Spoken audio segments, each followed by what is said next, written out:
comment vas-tu? Super. Bienvenue, tu connais la maison, mais bien sûr.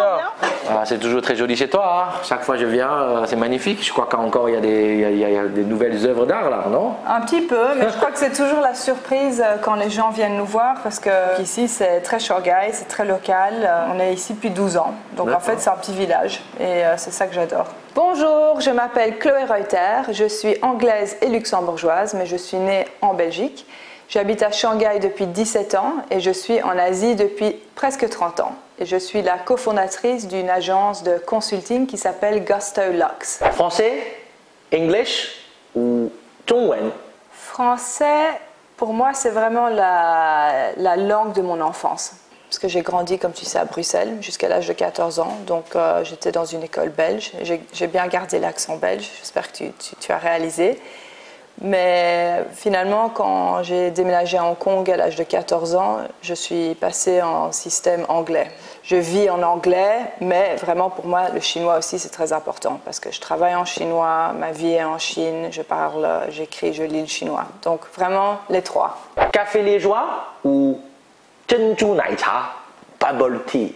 Comme tu sais, j'adore le café, mais Zhengzhou Naicha, qu'est-ce que j'adore ça? Et je me rappelle la première fois que j'ai pris du Zhengzhou Naicha, du bubble tea, c'était quand j'ai fait un stage avec une banque américaine à Taipei. J'ai bu du Zhengzhou Naicha tous les jours. Et d'ailleurs, je crois qu'il y a énormément de calories dans ce thé. Marion Cotillard ou Zhang Ziyi? Marion Cotillard, faut bien comprendre qu'elle est assez connue en Chine. Récemment, elle a fait des campagnes avec des marques en Chine, donc elle a définitivement une présence ici. Mais pour moi, je crois avec mon cœur qui est tellement en Chine, ce serait Zhang Ziyi. Croissant, porridge ou zhou?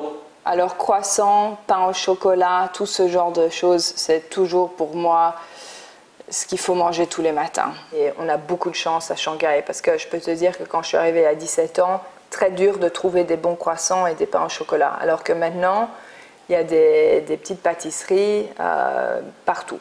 Peinture à l'huile ou calligraphie chinoise? Je crois que c'est un mix des deux.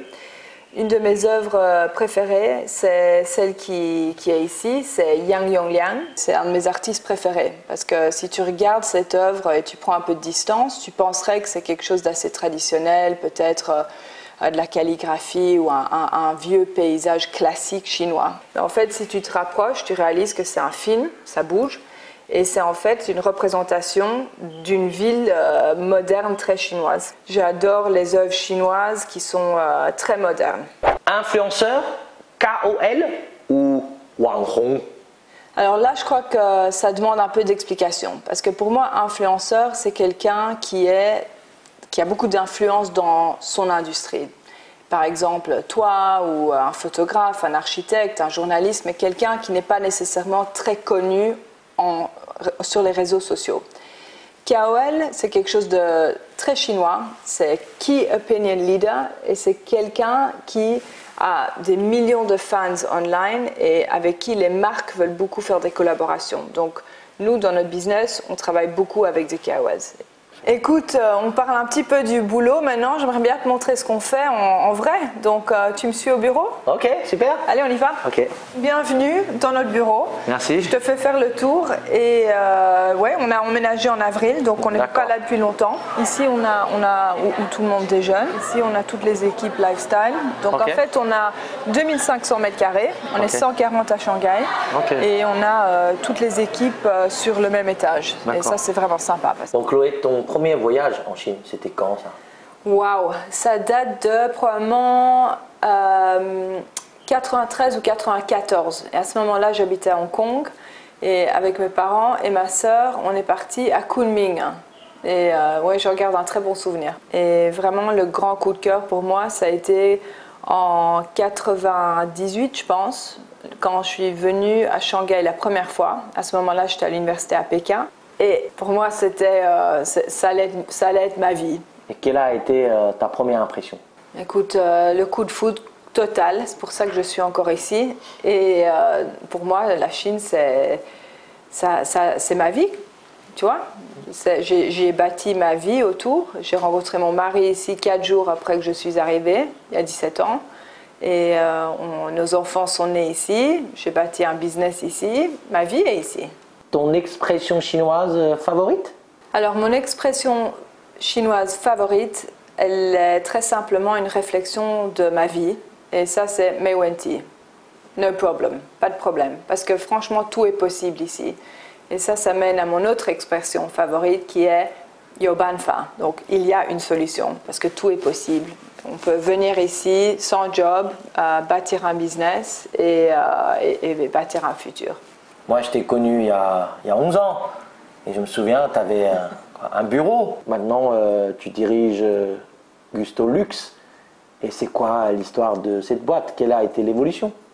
Pour moi, c'est une histoire très personnelle puisque j'ai commencé, comme tu sais, toute seule. Et aujourd'hui, à Shanghai, on est 140 et on a un super business. On travaille très très dur, mais c'est un super business. J'ai eu beaucoup de chance de trouver des gens beaucoup plus intelligents que moi à me rejoindre dans cette aventure et m'aider à construire cette vision que j'avais toujours. C'était de créer un business qui allait pouvoir aider les marques de luxe à entrer en Chine et à avoir un grand succès en Chine. On travaille avec le groupe Richemont, avec le groupe LVMH, avec le groupe Kering, on travaille avec les plus belles marques d'hôtellerie dans le monde, on travaille avec les plus belles marques de beauté, de mode, donc c'est très très excitant. Et tu penses que du fait que tu parles tellement bien chinois, ça a beaucoup facilité je crois que si je parlais pas le chinois, je l'aurais jamais fait. Pour moi, ça n'aurait pas été possible. Je crois que si on commence un business, il faut pouvoir parler la langue. Comment tu vois l'évolution du secteur du luxe en Chine? Donc en fait, en Chine, tu as une énorme classe moyenne qui monte en puissance. Et ces gens, aujourd'hui on estime qu'il y en a peut-être 400 millions, qui vont avoir un pouvoir d'achat de plus en plus important. Et pour les marques de luxe, ça représente la plus grande opportunité de ce siècle. Il faut bien comprendre qu'il n'y a pas d'autre pays dans le monde où les chiffres indiquent qu'il y aura une croissance comme ça. Les jeunes Chinois, surtout les jeunes Shanghaïens, qu'est-ce qu'ils aiment maintenant? Les jeunes Shanghaïens, ils sont très très sophistiqués. Ils sont probablement plus sophistiqués que les jeunes dans deux autres parties du monde. Ils voyagent plus, ils ont un plus grand pouvoir d'achat, ils sont hyper connectés sur tout ce qui est digital, réseaux sociaux. Et je crois que c'est une génération qui va vraiment changer le futur de la Chine. Parce qu'ils sont très ambitieux aussi. Quelle place ont et auront les marques chinoises dans le monde du luxe?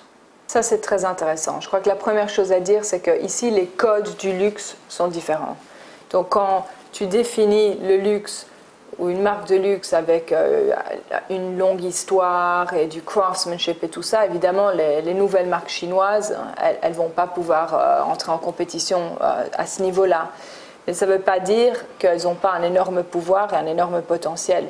Donc, je crois que les marques de luxe internationales doivent vraiment faire attention à ce qui se passe avec ces marques locales. Les jeunes Européens qui vont venir en Chine après la pandémie, quels sont tes conseils pour eux?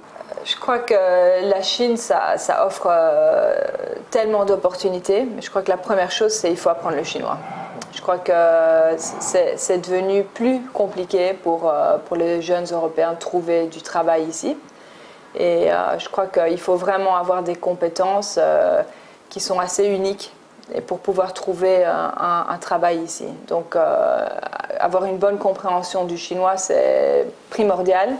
Et puis après ça, avoir une autre compétence qu'on amène pour pouvoir ajouter de la valeur à un business et à un job.